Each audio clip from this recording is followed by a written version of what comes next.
Hi everyone, in this video I'll be continuing with using Veracrypt and setting up hidden volumes and encrypting the system partition drive like the C drive. So let's begin. I'll start up Veracrypt and then I'm going to create a volume and then I'm going to create an encrypted file container next, and then I'm going to create a hidden Veracrypt volume. So I'm going to click here. And so what is a hidden volume? So if I click on this link here, it'll give more information about the hidden volumes. I'll pull up a page here. So a hidden volume, it may happen that you are forced by somebody to reveal the password to an encrypted volume. There are many situations where you cannot refuse to reveal the password, for example, due to extortion. Using a so-called hidden volume allows you to solve such situations without revealing the password to your volume. So here's a standard Veracrypt volume, the space occupied by files, the header of the standard volume, and you got the free space containing random data. And then there's the standard Veracrypt volume after a hidden volume was created within it. So there's a header for the hidden volume here. So just behind the header of the standard volume. And then you got the data area of the hidden volume. So essentially it's a volume within a volume. So the layout of a standard Veracrypt volume before and after a hidden volume was created within it. So here we read that the principle is that a Veracrypt volume is created within another Veracrypt volume within the free space of the volume. So like this here. Even when the outer volume is mounted, it should be impossible to prove whether there's a hidden volume within it or not, because free space on any Veracrypt volume is always filled with random data when the volume is created. And no part of the dismounted hidden volume can be distinguished from random data. Note that Veracrypt does not modify the file system information about free space within the outer volume in any way, which we can see once we mount it. The password for the hidden volume must be substantially different from the password for the outer volume. To the outer volume, before creating the hidden volume within it, you should copy some sensitive looking files that you actually do not want to hide, just to give the impression that there are actually sensitive looking files, of course. So these files will be there for anyone who would force you to hand over the password. You will only reveal the password for the outer volume, not for the hidden one. Files that really are sensitive will be stored on the hidden volume. So a hidden volume can be mounted the same way as a standard Veracrypt volume. You click select file or select device to select the outer host volume. Important, make sure the volume is not mounted, then click mount and enter the password for the hidden volume. Whether the hidden or the outer volume will be mounted is determined by the entered password. When you enter the password for the outer volume, then the outer volume will be mounted, and when you enter the password for the hidden volume will be mounted. So it gets a bit technical here. So it talks about Veracrypt first attempts to decrypt the standard volume header using the entered password. If it fails, it loads the area of the volume where a hidden volume header can be stored. So byte 65536 to 131071, which contains solely random data when there is no hidden volume within the volume to RAM, and it attempts to decrypt it using the entered password. Note that hidden volume headers cannot be identified as they appear to consist entirely of random data. If the header is successfully decrypted, for information on how Veracrypt determines that it was successfully decrypted, you can see the section encryption scheme. The information about the size of the hidden volume is retrieved from the decrypted header, which is still stored in RAM, and the hidden volume is mounted. Its size also determines its offset. A hidden volume can be created within any type of Veracrypt volume, i.e. within a file hosted volume or a partition device hosted volume. It requires administrative privileges. To create a hidden Veracrypt volume, click on Create Volume in the main program window and then select Create a Hidden Veracrypt Volume. The wizard will provide help and all information necessary to successfully create a hidden Veracrypt volume. So when creating a hidden volume, it may be very difficult to, or even impossible for an inexperienced user to set the size of the hidden volume such that the hidden volume does not overwrite data on the outer volume. Therefore, the volume creation wizard automatically scans the cluster bitmap of the outer volume before the hidden volume is created within it and determines the maximum possible size of the hidden volume. And if there are any problems with creating a hidden volume, refer to the chapter troubleshooting for possible solutions. Okay, so let's just go back to Veracrypt. So a hidden volume is essentially a volume within a volume, and to decipher between the two, you have two passwords. You got your outer password, and you're going to provide that if, for example, you're being extorted. And then there's also the inner password, the so-called for the hidden volume, and that you'll use to unlock your hidden volume. So I'm going to select hidden Veracrypt volume to create, and I'm going to hit next. And volume creation mode, normal mode, and direct mode. So I'm going to create normal mode. If you select this option, the wizard will first help you create a normal Veracrypt volume and then a hidden Veracrypt volume within it. Inexperienced users should always select this option. So I'm just going to click on this, normal mode, and I'm going to hit next. And it's going to ask me for a location to store this. So I'm going to select the file. I'm going to create a file under my documents folder. So I'm going to call this secret container. I'm going to hit save. And then I'm going to hit next. And then in the next steps, you will set the options for the outer volume within which the hidden volume will be created later on. So we're going to do the outer volume. So I'm going to hit next. And then it's going to ask for the encryption algorithm and the hash algorithm. I'm going to use the defaults, AES and SHA-512, and I'm going to hit next. It's going to ask me for a size for this. So I'm just going to put 100 megabytes for this. So please specify the size of the outer volume to be created. So 100, and then I'll hit next. And then this is the password for the outer volume. So I'm going to put in the password.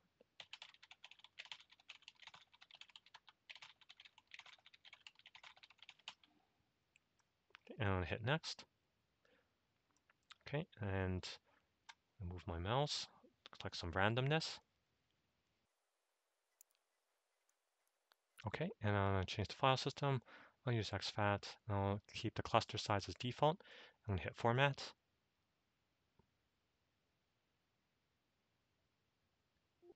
So it says here that the outer volume has been successfully created and mounted as drive Z.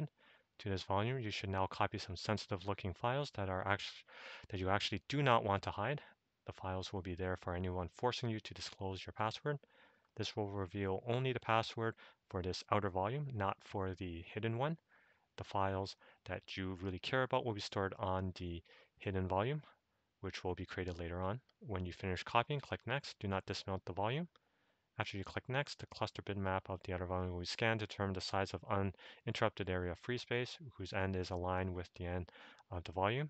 The area will be accommodate the hidden volume, so it will limit the maximum possible size. Cluster bitmap scanning ensures that no data on the outer volume are overwritten by the hidden volume. So I'm going to open the outer volume. It's on the Z drive. Okay, and I'm going to create some files here. Let's create password.txt. Create a folder called research. Okay, and then go back to Veracrypt. And I'm going to hit next. Yes.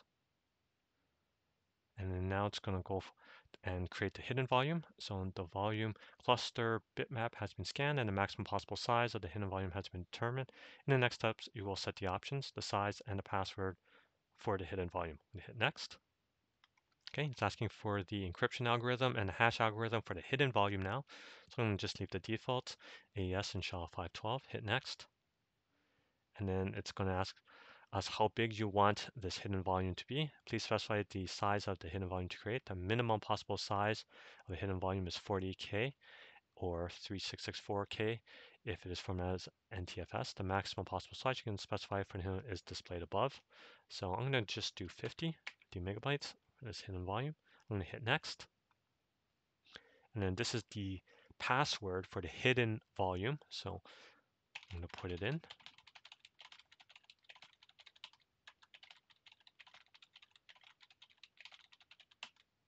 Okay, I'm going to hit next.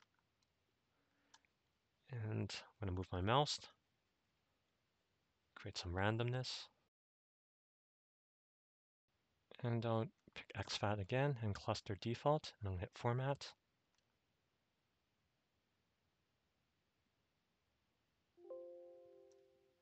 Okay, it says here that the hidden Veracrypt volume has been successfully created and is ready for use.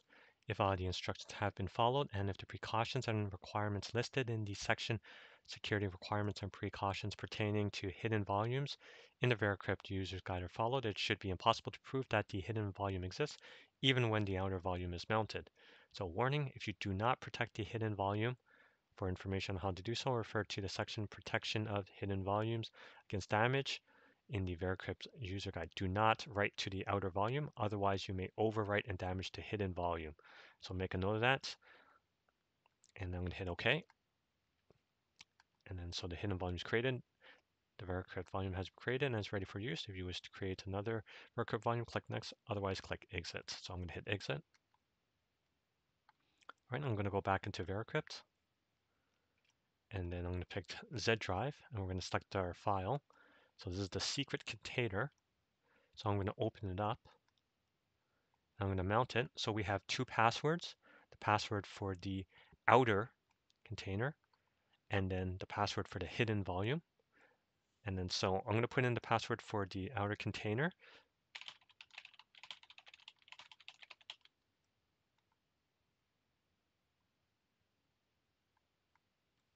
And I'm going to open up the Z drive. And here we have our password text file that we created. And here's our research folder here. So this is the password that you would provide if, for example, you're being extorted. And then now I'm going to dismount this. And then now I'm going to mount it again. But this time I'm going to put in the hidden password.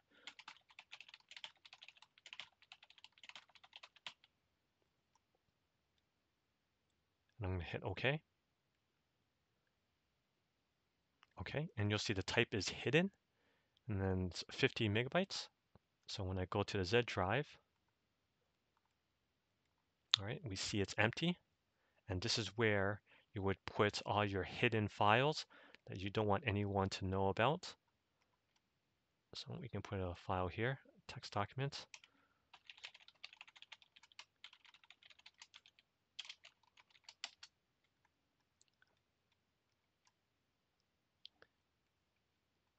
And go back to Veracrypt here, and then we can dismount it.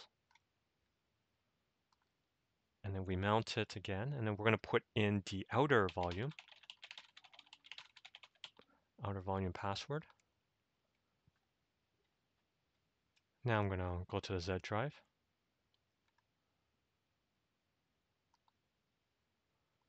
And we see that it shows our password.txt file and our research folder. It doesn't show the super secret password file. And also as well as we go to the Z drive, go to the properties, you can see that it's 99.5 megabytes, 100 megabytes. So we know that this is the outer volume. So let's go back to Veracrypt here. So that's it about hidden volumes. It's essentially a volume within the volume. There are two passwords. One is the outer password and one is the inner or hidden password. And when forced to provide a password, you would provide them with the outer password while you keep the hidden password to yourself. Now I'll be going over encrypting the system partition drive, so essentially your C drive. This would be encrypting Windows, and when you start your computer, it will ask you for a password in order to decrypt so it can boot up. So I'm going to go to Create Volume, and I'm going to go to Encrypt the system partition or entire system drive. Encrypts the partition drive where Windows is installed. Anyone who wants to gain access and use the system, read and write files, etc., will need to enter the correct password each time before Windows boots. Optionally creates a hidden system. Click Next. Yes. Select this option if you merely want to encrypt the system partition or the entire system drive. So I'm going to hit Normal. I'm going to hit Next. Encrypt the Windows system partition. Select this option to encrypt the partition where the currently running Windows operating system is installed. Click Next. So it's asking the number of operating systems, single boot. Select this option if there is only one operating system installed on the computer, even if it has multiple users, or multi-boot. So for example, if you have like Windows and Linux on here, Windows and Mac OS X. So in this case, there's only Windows on here, so it's single boot. I'm going to select this and I'm going to hit next. It's asking me for the encryption algorithm and the hash algorithm. Keep the default AES and SHA-512. I'm going to hit next. It's asking for a password, so I'm going to put in the password.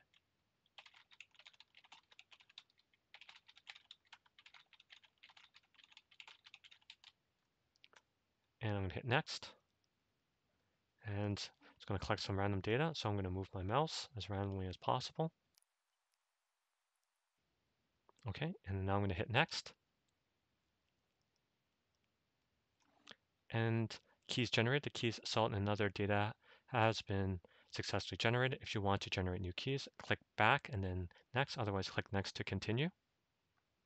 Next.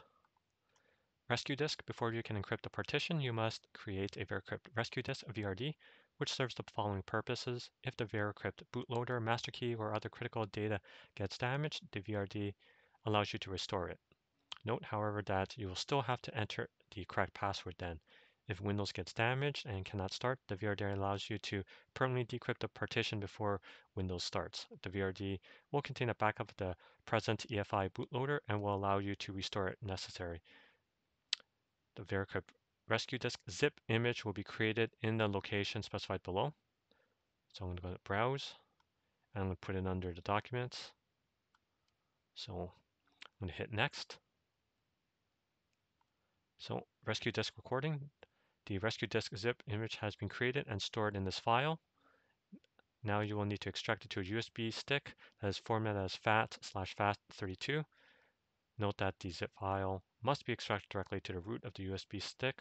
For example, if the drive letter of the USB stick is E, then extracting the zip file should create a folder E:/EFI on the USB stick. After you create the rescue disk, click next to verify that it has been correctly created. So I'm going to put in a USB drive.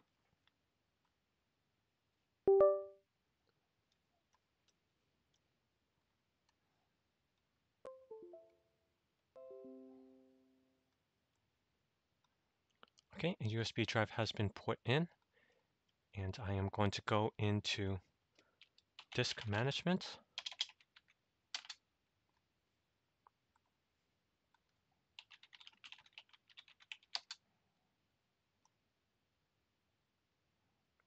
And so here's our USB drive. It's the E drive right here.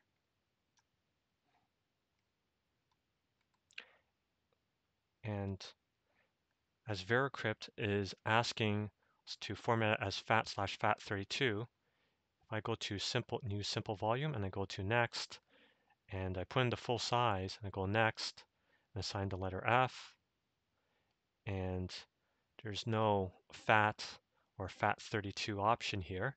And the reason for it is because it's too large. So it's 58.59 gigabytes. This is a 64 gigabyte drive, so it's too big. So FAT32 only goes up to 4 gigs. So I'll have to change that. So I'm going to go back. I'm going to put in 4 gigs. Hit next. And then now I can select FAT32. And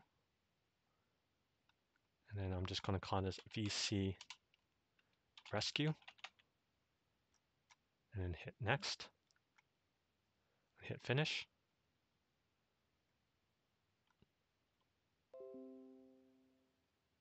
Okay, it's created the VC rescue partition here.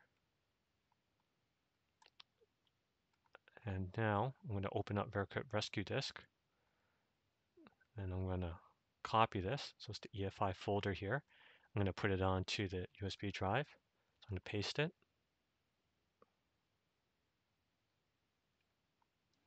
Now I'm going to go back to Veracrypt. And then I'm going to hit next. And it's going to verify if it's been correctly created. So rescue disk verified. The Veracrypt rescue disk has been successfully verified. Please remove it from the drive now and store it in a safe place. Click next to continue. So I'm going to take it out.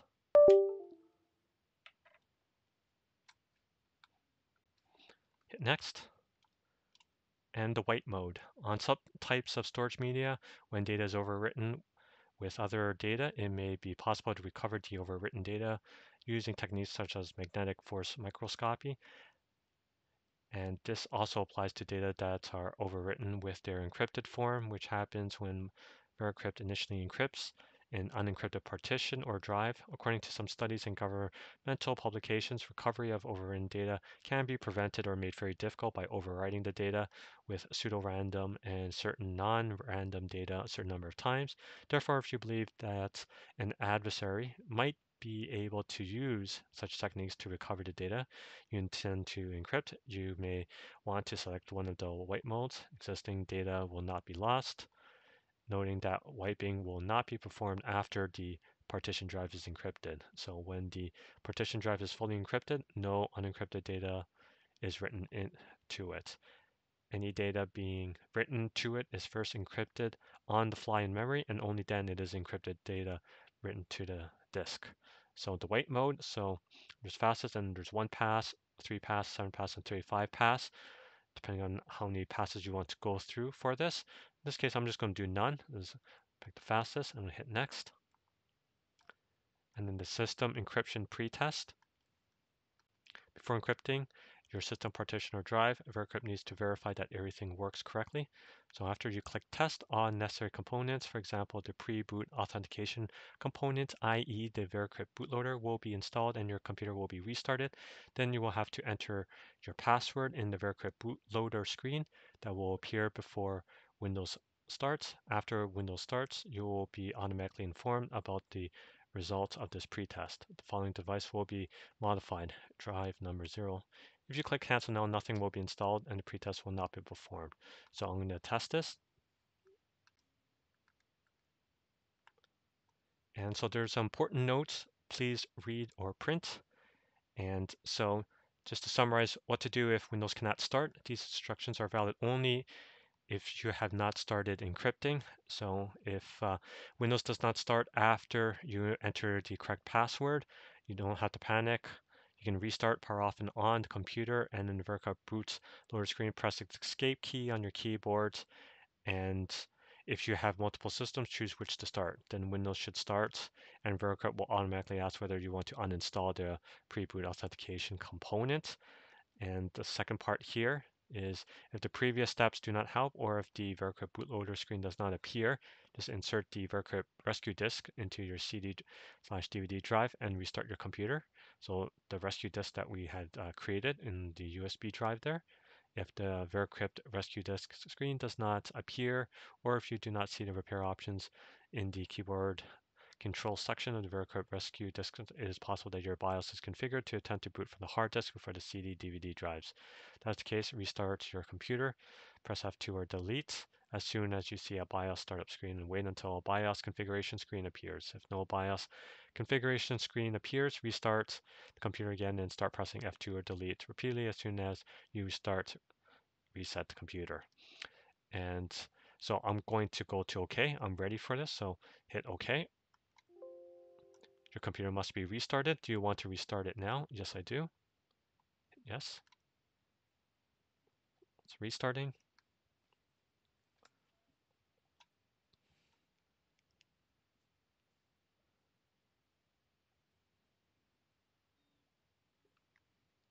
Okay, it's asking me for the password. So let's just say I put in the wrong password. I'll put in a wrong one. And then PIM, I'm going to leave empty for default. It's authorizing. It says authorization failed. Wrong password, PIM, or hash. So I'm going to put in the right password now. And leave it as default. It's authorizing and success. So it's now booting. It's now booted in, so I'm just going to log in. Okay, it's booted back into Windows. So the test was completed. Just waiting for Veracrypt to start.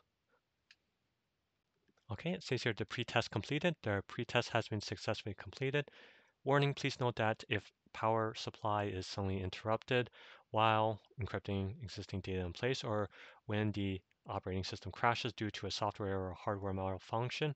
While Veracrypt is encrypting existing data in place, portions of the data will be corrupted or lost. Therefore, before you start encrypting, please make sure that you have backup copies of the files that you want to encrypt. If you do not, please back up the files now. You can click Defer, back up the files, then run Veracrypt again anytime and select the System, Resume, Interrupted, Process to start encrypting. So when ready, click Encrypt to start encrypting. So for example, if you have your computer connected to a UPS, and that will also help as well. So I'm going to hit Encrypt. In this section here, it discusses how to use the Veracrypt rescue disk that was created earlier on the USB drive and how to use it. For example, the Veracrypt bootloader is damaged or does not appear to boot, or if you repeatedly enter the correct password but Veracrypt says the password is incorrect, then the master key or other critical data may be damaged and you'll need the Veracrypt rescue disk. If it does not appear to boot or if Windows appears damaged and cannot start, then you can use the rescue disk to permanently decrypt the partition drive before Windows starts, and then so you can fix Windows. Okay, so I'm going to hit OK. I'm going to hit yes.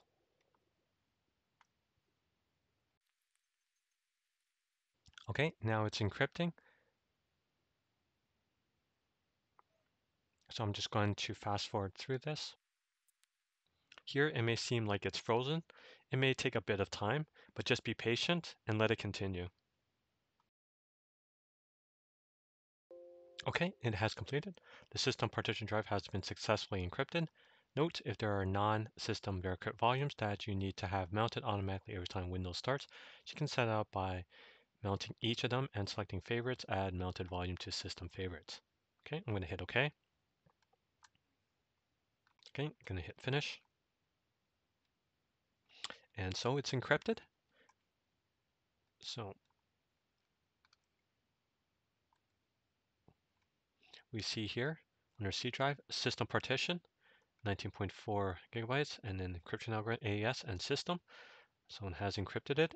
And so what we're going to do is we're going to restart.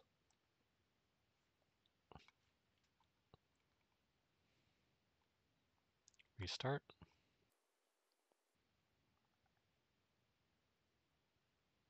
Okay, now it's asking us for a password. So I'm going to enter in the wrong password. And it says authorization failed, wrong password, PIM or hash. And I'm going to enter in the wrong password again. Authorization failed, wrong password, PIM or hash. And so now I'm going to put in the correct password.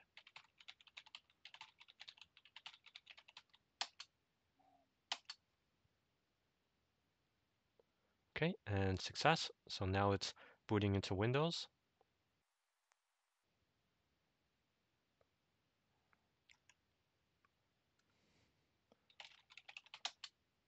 Okay, I'm back and logged in. I'm going to Veracrypt. And we see here the C drive, the system partition, 94 gigabytes, AES, and type system. So there you have it. That's how you would encrypt the system partition. I hope this was helpful, and I thank you for watching. Bye now.